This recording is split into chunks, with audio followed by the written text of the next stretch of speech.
સાફ થઈ જાય એટલે અમને કેવડાવજે.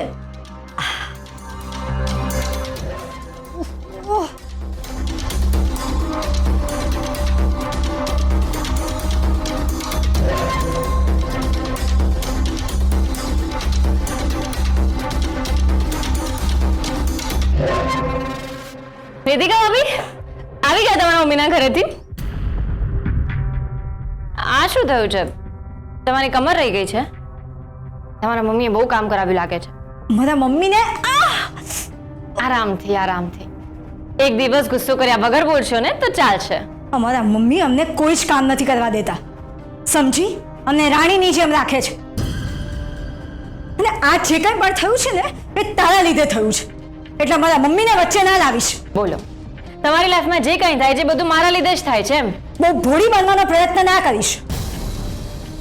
અમને ખબર પડી ગઈ છે કે તું કેટલી પહોંચેલી છે. છોડ, અમારે તારી સાથે વાત જ નથી કરવી. અરે પણ ભાભી, શું થયું છે એ તો કહેતા જાઓ.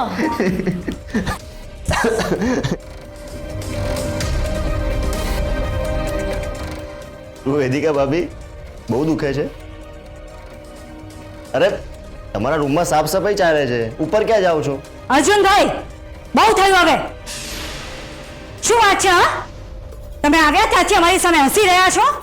હા, કમર દુખે છે પણ ઘણું એકદમ ટનાટન ચાલે છે. હાવ હાવ કરે છે, જુઓ. પણ અર્જુનભાઈ, આ વેદિકા ભાભીને થયું છે શું?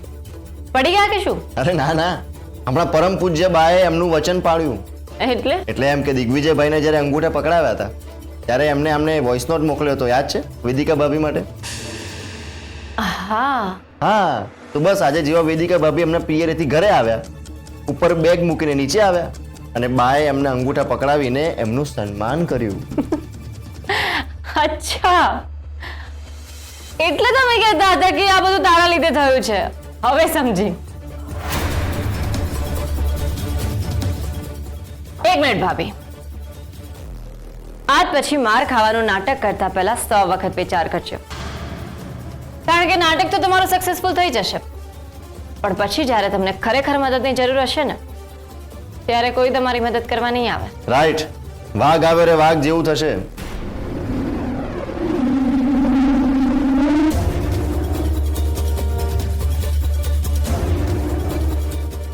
હું આવું છું ભાભી. હા.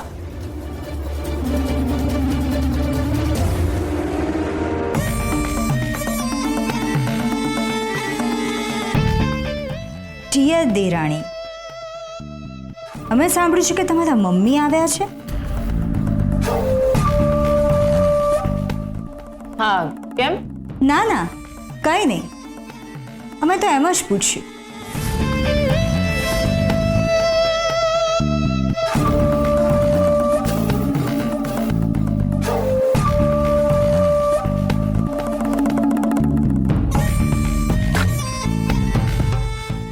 ડિયર દેરાણી, હવે તમને તમારા મમ્મીની બહુ જ ચિંતા થશે.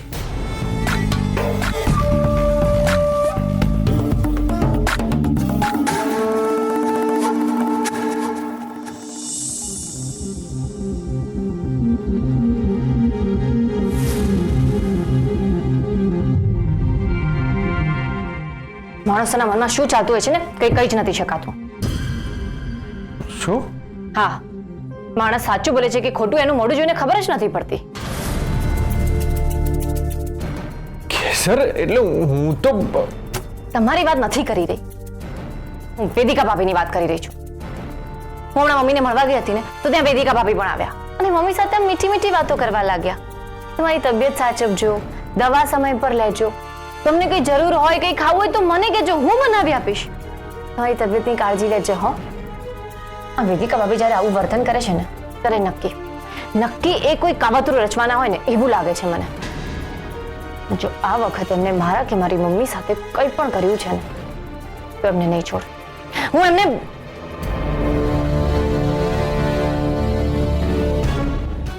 ફોજદાર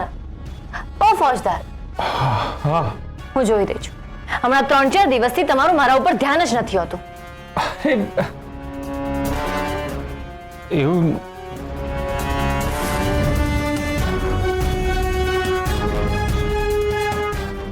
ઓકે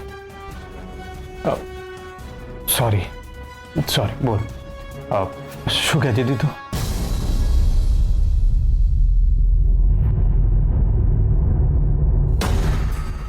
કેસર શું થયું?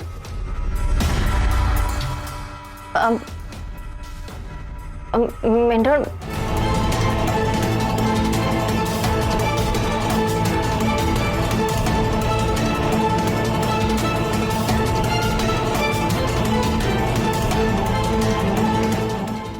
મેંઢળ તમારા હાથમાં શું કરે છે?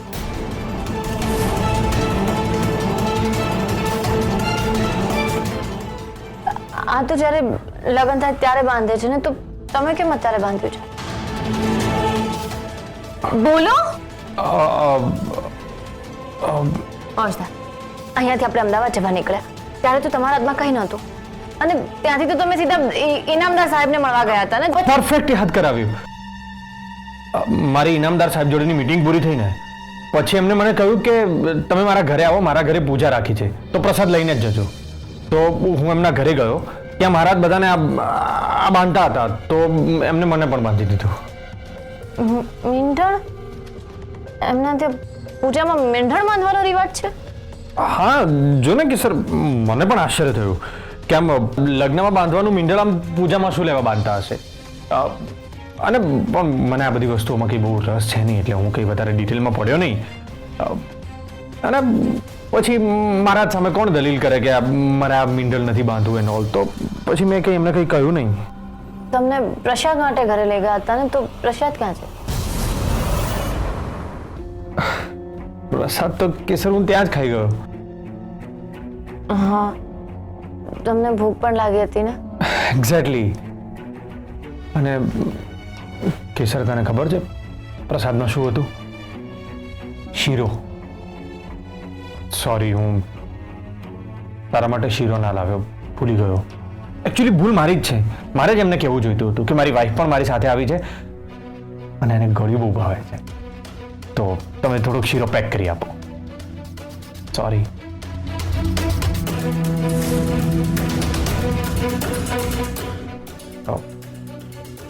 શું થયું કેસર? કેમ આમ જોઈ રહી છે? હોશદાર, તમે ઠીક તો છો ને? હા, બધું બરાબર જ છે. કેમ આવું પૂછ્યું? ના, એ તો તમે ઘોડાની વાત ઉપરથી કોઈ પીછે ના માર્યો કે ચાલ તારું મોઢું મીઠું કરાવું, એવું કાંઈ?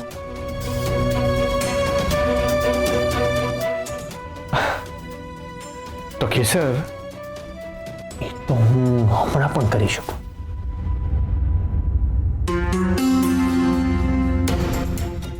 તમે હાથમાં આવેલી તક ચૂકી ગયા છો. ફોજદાર, તમે બહુ બદલાયેલા લાગો છો.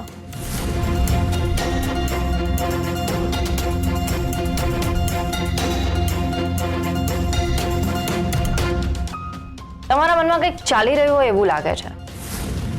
વેદિકા ભાભીની જેમ તમારા બોલાયેલા શબ્દો તમારા મનમાંથી નથી નીકળી રહ્યા એવું ફીલ થઈ રહ્યું છે મને. સાચું કહી દો ફોજદાર. અરે કહી દો ને કે તમે ડ્રાઈવ કરીને થાકી ગયા છો ને તમને ઊંઘ આવે છે. Thank you. તે તો મારા મનની વાત જાણી લીધી કેસર. ડ્રાઈવ કરીને છે ને બહુ જ થાકી ગયો છું, અને ઉપરથી મીટિંગમાં એટલું બધું બોલવાનું હતું ને કે વાત જ ના પૂછતો. તો આ જરાક લઈ લે. Thank you. આમ બેબી માસી પણ અજીબ છે. ઘરમાંથી મેસેજો કરે છે. શું? કઈ નહીં, બહાર આવવાનું કહે છે. મને ખબર છે શું વાત કરશે. આપણે અમદાવાદ ગયા હતા ને તો કહેશે ઓહો એક દિવસ બહાર જઈને આવ્યા, એક દિવસ તું હનીમૂન કરીને આવ્યા કે શું, આવું જ બધું કહેશે. હું ફટાફટ ચેન્જ કરીને એમને મળતી આવું.